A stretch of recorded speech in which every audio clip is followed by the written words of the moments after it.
three crucial things, all right, that I look for in these new leaders that I want to transition them in. Firstly, that of vision. They must be men and women of vision and great vision for God. Secondly, they must be men and women of faith and great faith in God, to dare to believe God for big things, for great things for the kingdom. But thirdly, they must be men and women of courage, a real courage from God to press on in spite of the difficulties and challenges, and willing to, as it were, handle the bull by its horns and say, we go, let's go together to fulfill God's work, to advance God's kingdom, so that God's name will be glorified, so that His church will be strong to fulfill the great commission of the Lord. The book of Malachi says that in the last days He's going to turn the hearts of the fathers to their children and their children to the fathers. And I think that's the essential aspect of the transitioning from the eagles to the doves, is the turning to each other and realizing that you don't need just the previous generation or just our generation, but you need the two working in tandem. Having the same focus and the same understanding, we believe that we have a part to play and a role to connect with.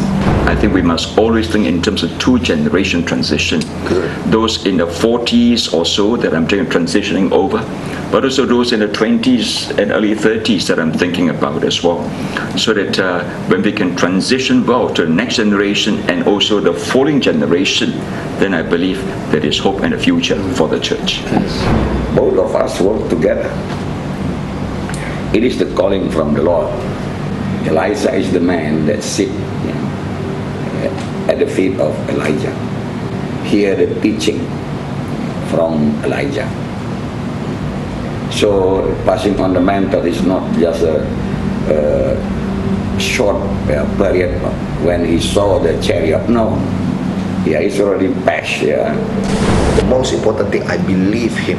I believe what he's teaching, and outside there is only to enrich me. We are now in a place where there are many young people who are crying out, leaders, show us how we then can be leaders.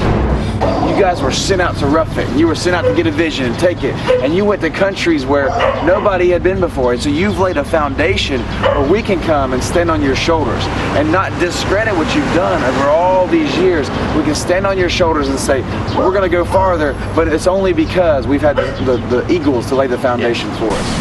And in reality, as Paul said, you have 10,000 instructors, but very few fathers. And is not this what the equipping ministry is to be able to release workers? Before the time has come for the church to really rise up and to fulfill the mission responsibility that God is calling us to. When we empower the next generation with vision, faith, and courage, we will see the Great Commission brought to closure. Yes. Because that is what it takes to finish the Great Commission, isn't it? Your vision, the faith, and courage. Precisely.